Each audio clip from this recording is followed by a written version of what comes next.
On the 4th of October 2023, Titan Airways Flight 305 was scheduled for a multi-day charter flight, with the first sector being from London Stansted to Orlando International Airport in Florida.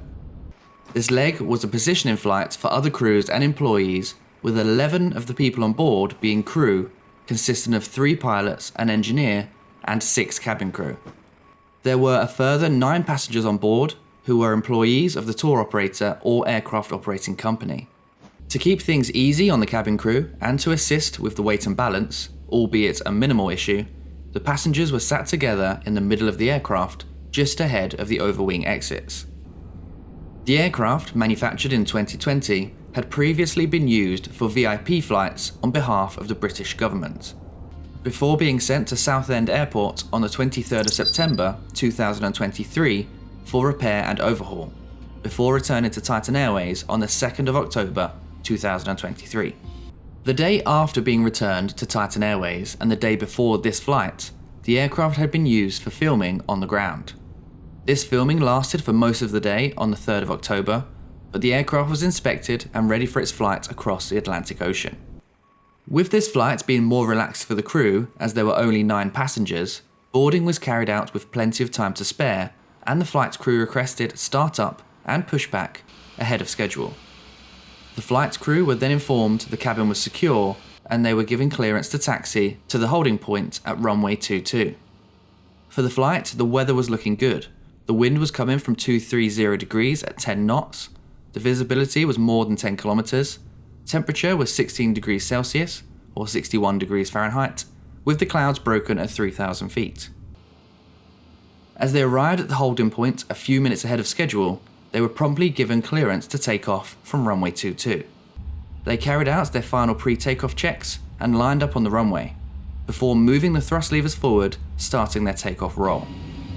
At 11:15, they took off and began their journey towards the United States. The aircraft was climbing as expected, with the flight crew ensuring the systems were in order and the climb checks were being carried out. The passengers started to settle in for their long flight, although the passengers were noticing that the cabin was colder than expected and the takeoff sounded louder than normal. As the aircraft climbed through flight level 100, or approximately 10,000 feet, the seatbelt signs were switched off. The loadmaster, who was sat in front of the other passengers, got out of his seat and started walking down the aisle towards the back of the aircraft. As he approached the overwing exits, he could hear the cabin noise increasing, almost to the point that it was excessive. He looked around the area and saw that one of the windows looked a bit odd. As he got close to the window, he noticed that the window sill was flapping in the airflow and the window pane appeared to have slipped down.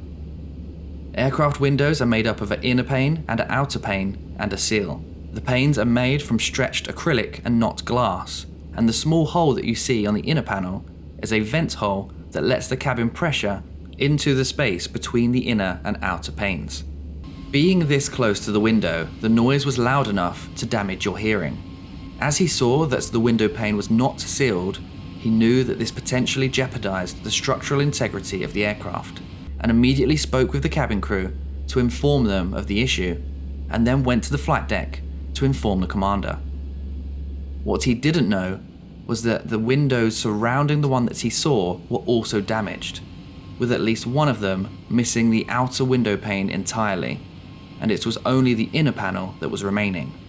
At this point, the aircraft was climbing past flight level 130. The crew quickly checked the pressurization system, which appeared to be operating normally, and there were no abnormal indications for anything else.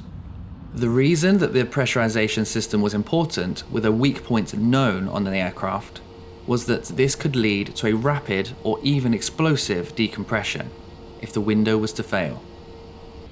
This is why the crew were checking the cabin differential pressure. Now this is the difference between the cabin pressure and the atmospheric pressure outside. Most commercial aircraft will keep the cabin altitude at around 8,000 feet or below, as this is a comfortable level for passengers. As the aircraft climbs above this, the difference between the outside pressure and the internal pressure will grow, and this in turn will put greater stress on the structure of the fuselage, Although under normal circumstances, aircraft are designed to be able to handle these pressures no problem. If there is a weakness in the structure, the risk of decompression is increased. This becomes worse as the cabin differential pressure increases. In addition to the risk of the aircraft structure being damaged, the atmosphere outside the cabin isn't particularly comfortable, with temperatures around -55 degrees Celsius or -70 degrees Fahrenheit at 30,000 feet, and also a decrease in oxygen that can lead to hypoxia. Now, hypoxia, which is defined as a lack of oxygen in the body tissues, can lead to fatigue, confusion, the inability to concentrate, a loss of consciousness, and eventually death. This is where the aircraft's altitude becomes even more important. The higher the aircraft, the quicker the effects of hypoxia take hold. At 15,000 feet, the time of useful consciousness, with useful consciousness being the point where an individual would still be capable of taking normal corrective or protective action, at 15,000 feet, this would be 30 minutes or more. But at 35,000 feet, this is now 30 to 60 seconds. In cases of explosive decompression, the time of useful consciousness can be reduced as much as half due to the sudden outflow of oxygen from the body tissues. This is why you are told to put your oxygen mask on first, before helping others.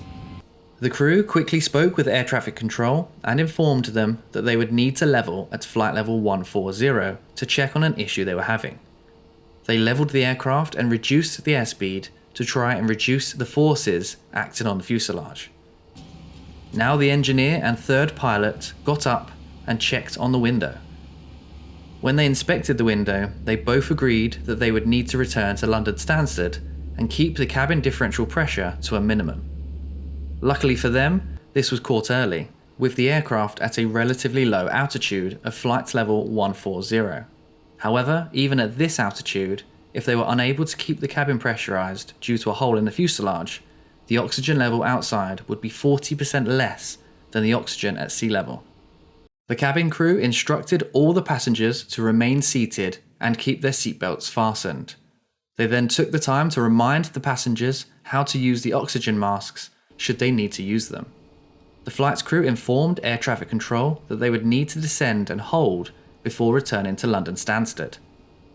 Once the cabin was secure, the flight's crew initiated their descent, first to flight level 100 or 10,000 feet, and then to flight level 90 or 9,000 feet. They then entered a holding pattern northeast of the airport. The crew now carried out their overweight landing checklist. They didn't have many passengers on board, but they were carrying a lot of fuel for their transatlantic flight. They ensured and confirmed that they had the landing performance for runway 22 at Stansted, and then briefed the approach and landing. Once this was complete, they left the hold and began their approach, and at 11:51, with just 36 minutes of flight time, they landed safely before being cleared to taxi back to the apron. They shut the engine down, and the passengers disembarked normally. This is where the story takes a surprising turn. It was already unusual that the windows had fallen out of the aircraft, but the reason why was even more strange. Once the aircraft was shut down, the crew inspected the aircraft from outside and noticed that not only was a single window pane dislodged, but two more of the window panes were missing. They were then informed that a shattered outer pane was recovered from the entrance to a rapid exit taxiway during a routine runway inspection after the aircraft had landed. When the plane was examined, it was discovered that a fourth window was protruding from the fuselage in the same place as the others. When they removed the cabin liner inside, it showed that the window retainers were in good condition and installed correctly, but the foam ring material on the back of the cabin liner was found to be melted. It was also discovered that the damaged window panes were found to be deformed and shrunk, which caused them to no longer form an effective interface with the rubber seals. All of the affected windows were on the left side of the aircraft, around the overwing emergency exit. During the examination, they removed several cabin liners from the right side of the cabin. This revealed additional thermal damage and window deformation to the area around the overwing emergency exit, but to a lesser extent than the left side of the aircraft. When they examined beyond the windows, It was discovered that the underside of the left horizontal stabilizer leading edge was punctured. Small pieces of acrylic were found in the stabilizer after the panel was removed. They then turned their attention to how. They had a very small window, excuse the pun, between the last maintenance and this flight. It only gave them the previous day where the aircraft had been used during filming. It was discovered that several floodlights had been used to simulate sunset inside the cabin. Many of the lights were suspected to be positioned between 6 to 9 meters away from the windows. When the floodlights were investigated, an online dataset for the product gave a minimum distance of the floodlights to the object being illuminated as 10 meters. The windows appeared to have sustained thermal damage and distortion because of elevated temperatures while illuminated for approximately 4 to 5.5 hours during filming activity the day before the flight. The heat generated by the lights for that amount of time caused the materials around the window and the windows themselves to melt and distort. This is most likely because the floodlights were positioned closer than 10 meters. The windows, which then didn't fit the seal correctly, started to move and even fall out during the flight, with one, by the looks of it, striking the horizontal stabilizer as it was blown away from the aircraft. In this case, the damage became apparent at around flight level 100, and the flight was concluded uneventfully. But a different level of damage by the same means might have resulted in more serious consequences, especially if window integrity was lost at higher differential pressure. Just a short one for you today. The reason I wanted to cover this incident is due to the sheer unbelievability of it. It's safe to say that aircraft manufacturers have mastered the ability to produce plane windows that for years have remained safe and secure. An incident like this one highlights such unusual circumstances where issues can arise, with this incident resulting in a safe return to the airfield, whereas if the cabin differential pressure was allowed to build, this could have resulted in a rapid decompression, perhaps leading to structural damage mid-flight. It's lucky that the loadmaster was able to quickly identify the issue and inform the cabin crew and pilots to ensure the aircraft didn't continue to climb. That being said, you would like to think that if passengers were sat near or at those windows on a normal flight, the cabin crew would have still been informed of the issues or the aircraft before it reached a dangerous height. I would love to hear what you think about this incident in the comments below, and look forward to discussing it with you down there. Thank you for watching the video, and as always, I'll see you in the next one.